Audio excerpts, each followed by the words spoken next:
जब वो कत्ल किया गया तो इंडिया साइड कश्मीर में बकायदा प्रोटेस्ट हुआ है, ये कहा गया कि भाई फलस्तीन के साथ हम खड़े हैं, यानी कि इसका मतलब वो इंडियन गवर्नमेंट ने उन्हें कुछ नहीं कहा कि भाई अब ठीक है आपको आजादी दी हुई है ना। ठीक है। चंद साल पीछे चले जाएं तो पाकिस्तान ऐसी कंट्री था जिसने जर्मनी और जापान को कर्जा दिया।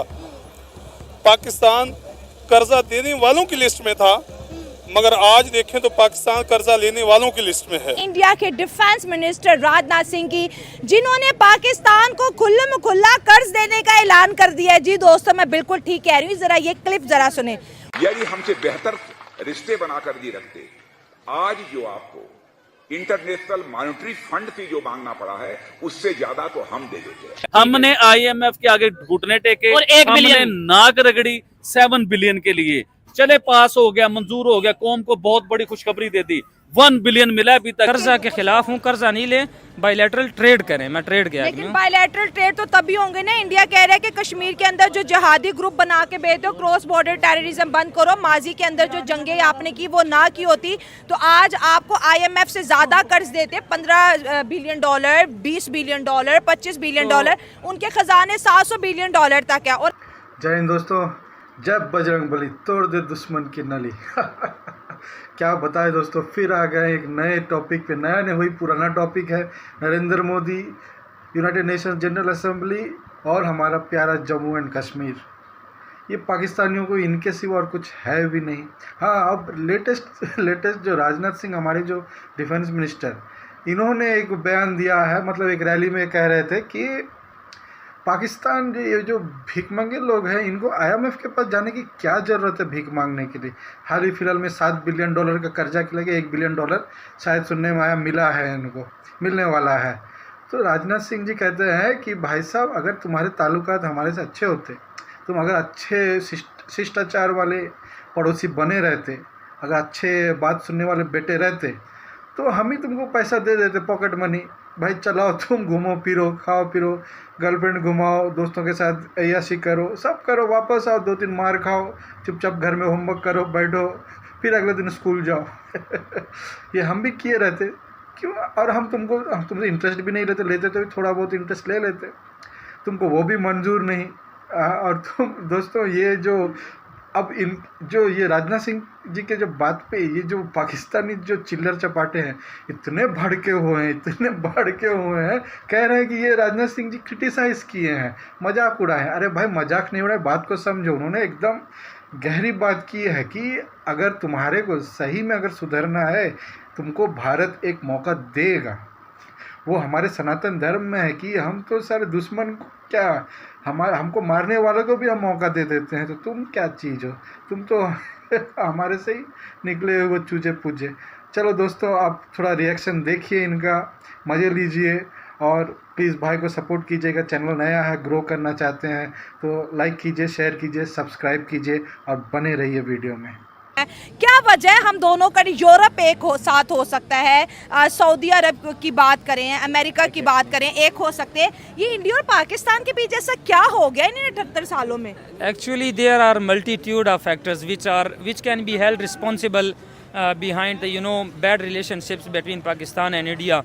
उसमें काफ़ी हैं। पहला तो हमें जिस तरह पता है, आपने भी क्लेम किया, हम सब क्लेम करते हैं कश्मीर का, उस पर कॉम्प्रोमाइज़ नहीं कर सकते। क्यों नहीं कर सकते? क्योंकि उसमें पॉलिटिकल लीडरशिप भी अगर कोई वो करे तो उससे अवाम का इतना प्रेशर जाएगा कि सिस्टम जो है हिल के रख जाएगा। ठीक है। इसराइल के PM जो हैं, उन्होंने यूनाइटेड नेशन के बीच में जो खिताब किया, वो खिताब सुना है आपने? बिल्कुल बिल्कुल, मैं समझ गया। उन्होंने 2 नक्शे पकड़े हुए थे, दो नक्शे थे। ठीक है। एक पे ग्रीन कलर था और एक पे ब्लैक कलर था। अच्छा, उसमें अच्छे और बुरे तो बताए गए। पाकिस्तान का नाम किस जगह पे था आप बताओ। आप पाकिस्तान का पूछ ना, पाकिस्तान की वर्थ कहाँ है, पाकिस्तान कहाँ पे है? तो पाकिस्तान का नाम ना अच्छों में था ना बुरों में था। उन्होंने ये बताया कि हम आपको गिनते ही नहीं है किसी भी चीज में, आपकी वैल्यू ये है। अब देखिए, मुकाबले का मैदान हो या कोई खेलों का मैदान हो, ठीक है, क्रिकेट हो, हॉकी हो, वो हम लोगों को डिग्रेड करने की ही कोशिश करते हैं। कोई है आपको सोल्यूशन नज़र आता कश्मीर इशू का? नो, ये ख्याली फैलाव है सिर्फ हमारा।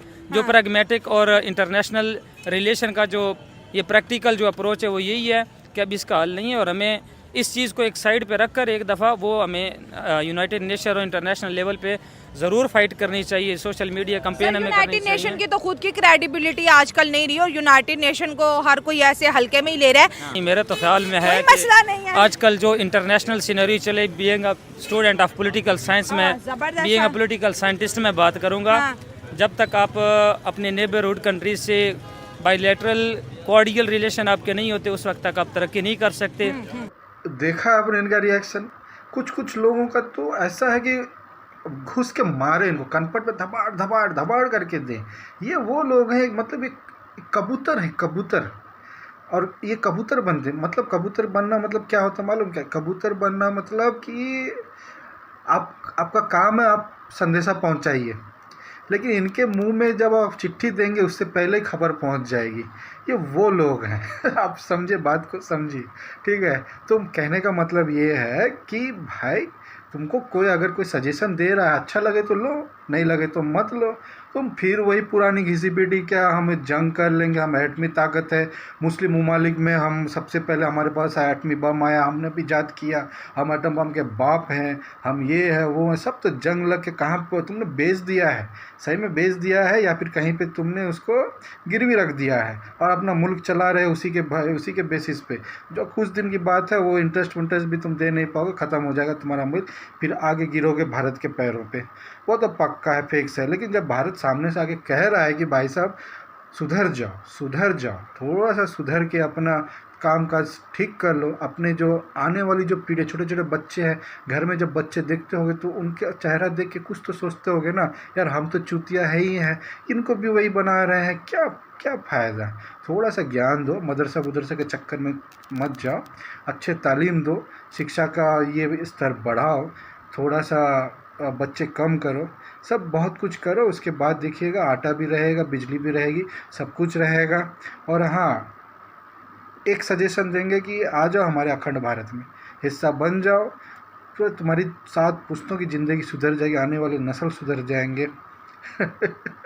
वो तुम करोगे नहीं, क्योंकि तुम, एक भाई साहब ने कहा है कि उसे कान के नीचे चपेट मारने का मन कर रहा है कि हमारा मुल्क तो कलमे के हिसाब से बना ही है, हम तो कभी ज़िंदगी में भारत के साथ हो ही नहीं सकते, दोस्ती तो हो ही नहीं सकती, क्योंकि हम तो अलग ही हुए इसीलिए कि हम दोस्त ना बने।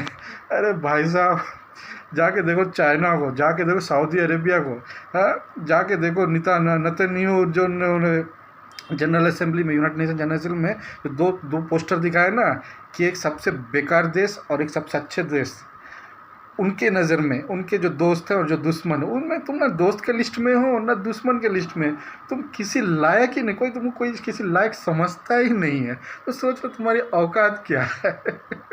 इसलिए कहते हैं कुछ सीखो, दुनियादारी सीखो, आसपास क्या हो रहा है, सोशल मीडिया इतना स्ट्रांग है, कुछ, अरे वो तो छोड़, तुम्हारे देश में तो वो भी तो बैन हो जाता, फायरवॉल लगा के तुम VPN लगा के काम चला रहे, बताइए।